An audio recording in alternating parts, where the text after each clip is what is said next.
Når I kommer ned ad den her skråvej, så ligger hytten hernede. Så skal man lige dreje ind til højre. Drej ind der, hvor der er et brændeskur. Kan man måske kende det på. Den er lidt humplet, den vej der. Der skal man lige gå lidt forsigtigt. Her er vandhanen. Og her er en hel masse brænde. I skal helst tage herovre fra. Man må bruge alt det brænde, man vil. Toilettet. Man kan vaske hænder her udenfor. Håndklæderne er selvfølgelig skiftet, når I kommer. Og når der sådan ser det ud indenfor. Og så hernede, der kan man også bruge den her til lige at pumpe vand. Der er papir til at tørre.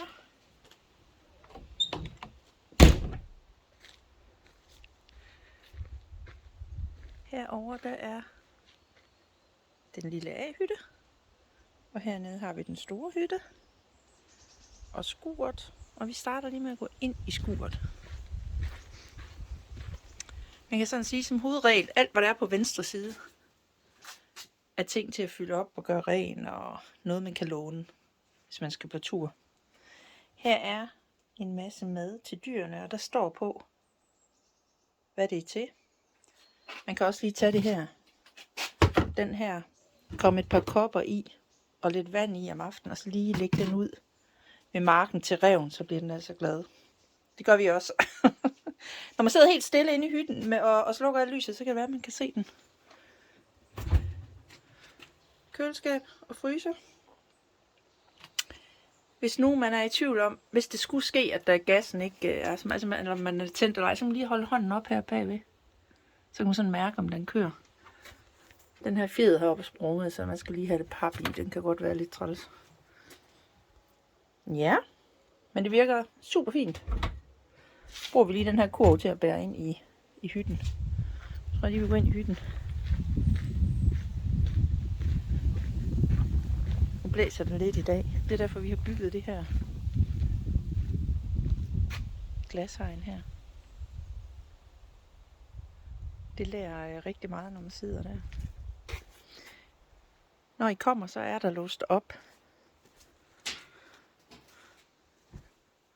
Og heroppe, der ligger der en nøgle, hvis I gerne vil låse. Og der ligger sådan en blå nøgle her, som er ned til vandcyklen. Og jollen lige låst, og så tager man bare den nøgle, når man går derned. Her er der bare nogle små ting, en gæstebog og lidt lygter. Powerbanks. Lys. Her er sådan noget hot stone, hvis man synes det er sjovt. Det er, man kan varme dem i gasovnen eller på brændeovnen. Spil. Og så er der opladede batterier, og de brugte, den kommer man bare herover. Men hytten ser sådan her ud. Og som I måske har set på vores hjemmeside, så kan den her slås ud til en sovesofa. Det kan I se der, hvordan man gør. Nu står stolen lidt sådan her, fordi vi sidder jo tit og kigger ud på egern og fugle og hvad der kommer derude. Man flytter dem selvfølgelig bare rundt som vil. Brændeovnen her, den er lukket lige nu, det skal den ikke være. Den skal faktisk altid stå åben helt. Så når I tænder op, og I bruger bare løs, der bliver meget hurtigt varmt herinde. Når I tænder op, så lad den stå åben og brænde godt igennem. Det er bedre at få den godt varm herinde, og så kan man altid åbne. Frem for at lukke, og den står og soder lidt og sådan noget. Det har vi lidt dårlige erfaringer med. Så det er bare med at brænde igennem. Der er nogle morgenkåber herinde. Der er også en morgenkåbe over i hytten og håndklæder. Og plads til jeres tøj her. Her er en helt almindelig dobbeltseng. Så vil jeg sige hernede, der er 2 madrasser. Og det er der fordi, topmadrasser, det er der fordi, hvis I bruger den her over, så rykker I lige en topmadras over, så den er ekstra god at ligge på, når den er slået ud. Der er plads her til jeres forskellige ting. Hernede er der håndklæder og viskestykker. Og der er vist også her plaster. Heroppe der er lidt forskellige fuglebøger og naturbøger. Og de her kasser er også til at have tøj i, og hvad man nu har. Der er en infomappe og jeres check-ud-seddel. Og her er lidt vandrekort fra her fra området. Nogle andre småting, det kan I udforske. I skabene, jeg tror lige jeg zoomer lidt ud her, så er det lidt nemmere at se.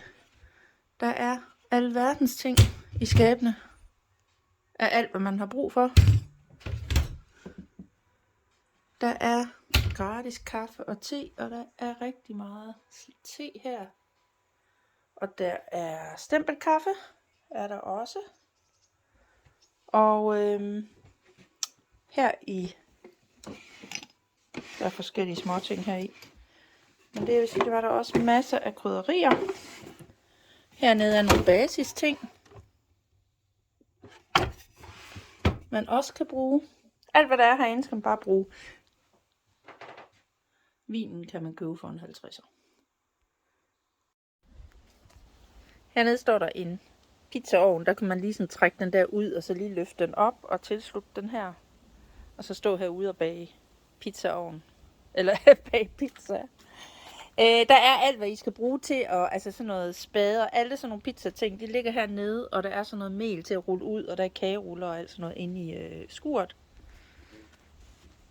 Her er her ved A-hytten. Den ser sådan ud. Man kan godt sove 2, og jeg tror, det kommer an på, hvor ung man er måske. Men her er lidt, man kan opbevare lidt ting deroppe, og her er en lille kommode. Og lys, den her, det er også en, der bare bliver ladet op ved powerbank. Hvis man fryser, kan man tænde varmen her. Det bliver også hurtigt varmt. Man gør simpelthen det, at man skal ligesom være tændt for gassen her. Det er der ikke, den tænder vi ikke. Altså den er jo tændt, når du kan se flammen. Så skal vi se, om jeg kan filme, at jeg tænder den. Og så trykker du den her knap ind. Og kan høre, at den på et tidspunkt siger et eller andet forhåbentlig. Og den skal lige om på flammen her, ikke? Altså man kan faktisk se flammen her ind igennem hullet. Og så skrue den helt ned. Der kan du se, at nu er den skruet helt op.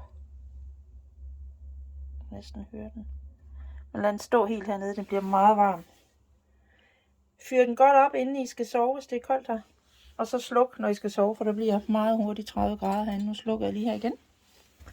Men den skal bare lige holdes inde lidt, så kommer den. For en god ordens skyld. Så slukker jeg altid for gassen herude, men det er ikke noget, man behøver. Men det er hytten. Man kan også slå den her op til en sofa. Dynerne hertil, de ligger over i under sengen i hytten. Heromme er der affaldssortering. Det står på alverdens ting, hvad der er her, og hvordan det skal være. Herude, der bruger vi tit til at vaske op. I kan se, det står lidt opvask her. Igen på samme måde, så henter man bare noget vand. Der er masser af muligheder for at koge noget vand her. Man kan også lave mad herude. Og hvis man har brug for flere borde eller herude, vi tager tit det her bord ud, og så står vi og vasker op og hygger os. Herinde er gasbruseren. Og der er en video på hjemmesiden også, der viser, hvordan den fungerer. Så tror jeg lige, vi går. Skal vi se. Det tænker jeg, det er vist sådan det. Og jeg vil lige sige, at herover der ligger også nogle redningsveste, man kan bruge inde i skuret. Her der ligger en pumpe, og der ligger paddleboards og sådan noget, man kan bruge. Der er nogle sæder, man kan sætte på, hvis man har unger, masser af legetøj.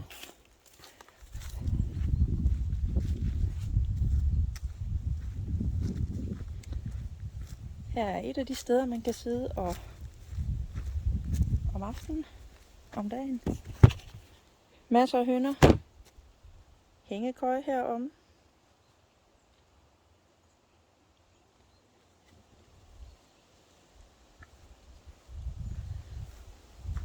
Og der er en lille god læplads heroppe. Så nogle dage om morgenen, der især når det er om aftenen, der er det også et godt sted at sidde. Og man kan sådan lige sidde og kigge over her og se, når der kommer nogle egern herover og nogle fugle.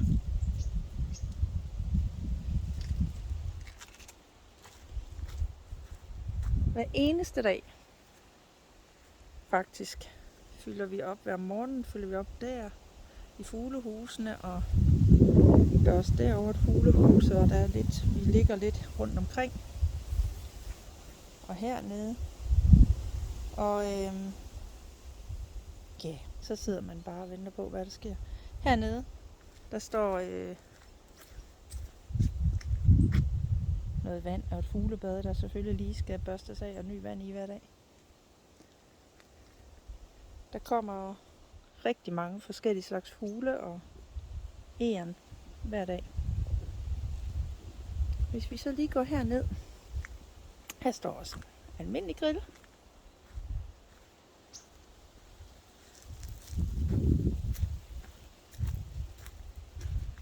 Det er mest om vinteren, der kommer dyr her, ellers så kommer der sådan mere duer, og der sidder også samtidig et egern oppe i den der.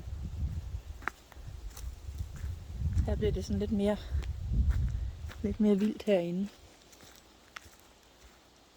Her er et stort bålfad. Man må for eksempel gerne brænde noget af det der af, hvis det er her, når du kommer. Og her der hænger der en stang med en krog på. Og den er til jordkøleren herovre. Hernede der står der altid en kold øl eller vand, når I kommer. Og det skal I selvfølgelig bare tage. Og så tager man lige den her og hiver op. Og så, hvis man gerne vil opbevare nogle andre ting dernede, drikkevarer, så kan man sagtens det. Det er cirka 5 grader hele tiden. Så lige sørge for, at den ligger godt igen. I øvrigt er der hernede også høner, tæpper. Der er også lidt tæpper der. Derude bagved, der går en sti, og det er også sådan kanten af grunden.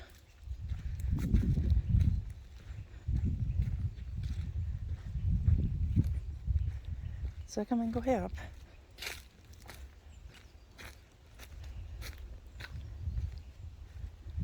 Jeg har et kvæshegn ned, der jævnligt bliver bygget på. Man kan jo gøre, hvad man vil, og bytte rundt på ting og sager, som man vil, med stole og borer og hvordan det nu er. Men altså, hvis man er meget fugleinteresseret især, eller også bare for roens skyld, så er det ret fedt at sidde herinde. Og nu kan jeg nok ikke lige finde den. Jo, den sidder faktisk deroppe. Der sidder en uglekasse deroppe. Jeg tror ikke, der har været ugler i. Men om natten kan I høre rigtig mange ugler.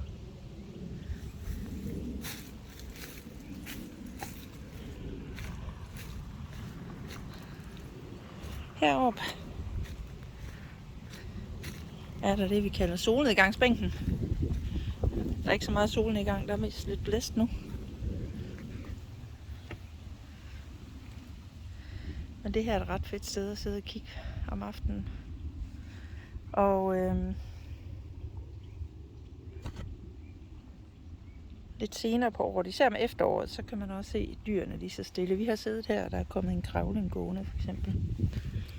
Så vil jeg lige vise jer, altså grunden, og man kan jo faktisk sige, hvis man lige gik herud og kiggede, så kan man se sådan ned til den der vej, og hele vejen herned, der går grunden ned til den der vej. Men nu viser jeg lige, går vi lige igennem her. Det er så ikke en rigtig sti, men det er lige for at vise jer, hvor langt man må gå.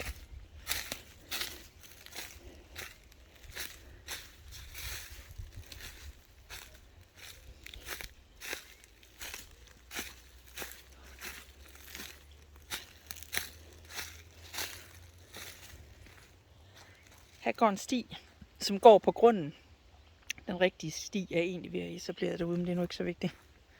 Men en gang imellem kommer der nogen her, men det gør ikke noget.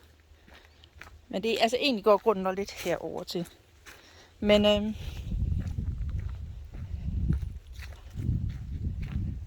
en gang imellem kan der komme nogle gående her, men det er sådan set det. Så går grunden faktisk egentlig sådan lidt helt derned til.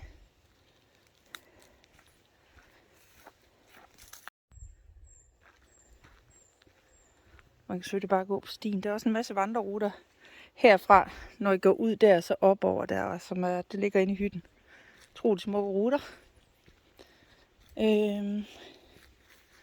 Ellers er der ret meget fred og ro. Der er for eksempel et hus deroppe af. Men de bor i Texas, så de er her aldrig. Og så er der vores naboer et pensionistpar. Vi kan lige se her, nu går vi sådan lidt forbi grunden igen her.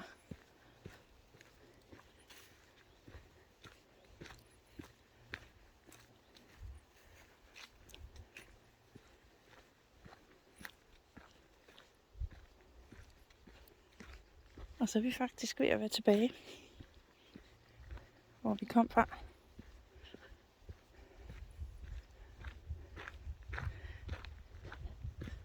Det er jo sådan, at vi er altid på telefonen,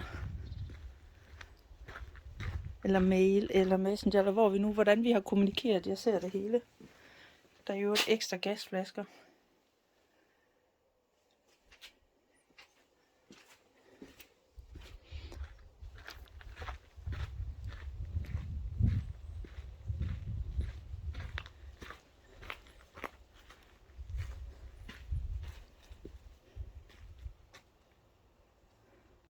Det var rundturen. God fornøjelse.